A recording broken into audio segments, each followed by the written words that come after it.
What's up, guys? It's Corey from SuperKamiGuru9000, and join me for my review of Naruto Shippuden, episode 253.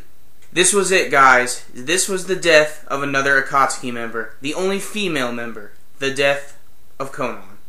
The episode picked up where we last left off, where Konan opened up this giant chasm of paper in the ocean, every single one of which is a paper bomb, and her plan is to have them explode for the next 10 minutes straight. You see, she actually knows a little bit about Madara's abilities and how they work, and she takes advantage of this. Apparently, he's only able to do his little teleportation jutsu every 5 minutes. So the paper bombs are just exploding all over the place, but Madara has another trick up his sleeve. He actually rips a chunk of his mask off, and we get to see a reveal of another Sharingan eye. At first, it seems as if Konan is going to be successful in the battle. That is, of course, until Madara appears right behind her and stabs her with a pipe.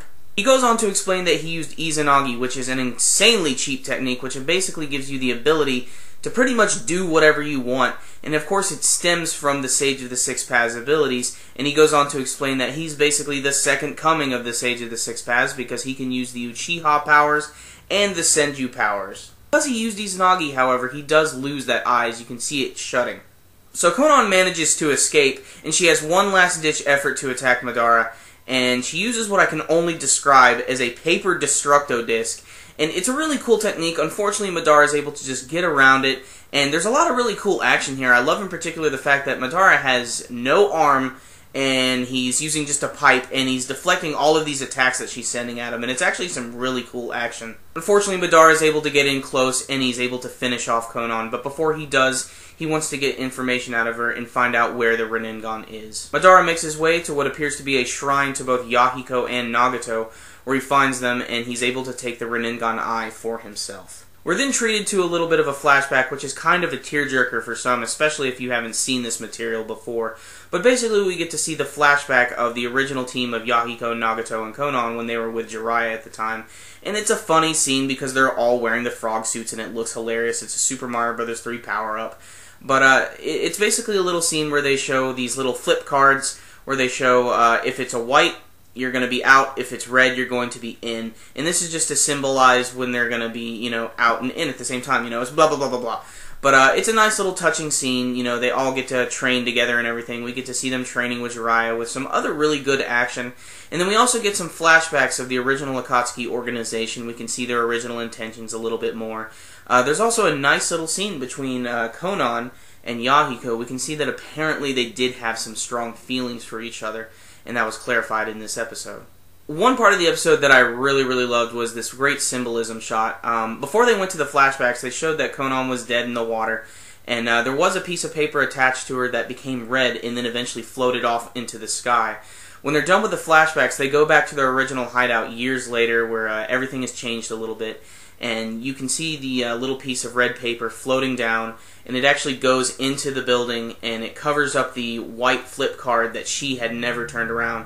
And this is just some beautiful symbolism here to show that, you know, all three of the Hidden Rain friends are now basically going to be able to rest together.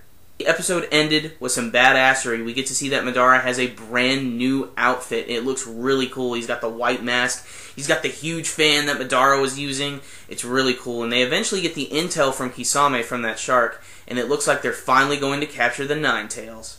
There were portions of this episode that I didn't care for in the manga, in particular the frog suit scenes. But I feel that they worked a lot better here in the anime version. As far as the action goes this week, it was all really good. Exactly the type of stuff I love from Naruto. All the stuff exploding at the beginning was just awesome. It really shows how strong Konan really was, and she was able to damage Madara that much and force him to have to use Izanagi. It really speaks a lot for her character. Madara himself is just such an evil villain. You know, when I was reading the manga and everything, you know, I really liked Orochimaru as a villain, but after watching this episode and hearing him speak and everything, I really do like Madara as a villain. He's just so incredibly evil and intimidating. And he doesn't give a crap. Even if he loses an arm, he'll beat you up with a rusty pipe. I mean, he's insane. And obviously the symbolism scene, I really, really enjoyed that. The paper floating into the sky and then going back to the hideout. It's a little cheesy and a little Forrest Gumpy, if you know what I mean.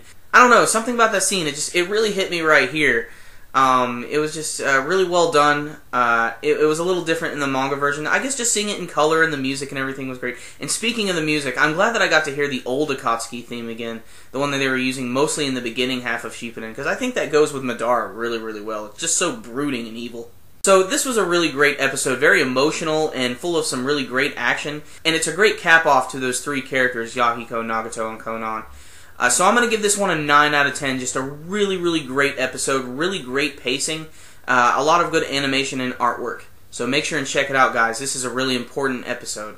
And remember, guys, if you like this video, make sure and give it a thumbs up. That concludes my review today, guys. SuperKamiGuru9000, out.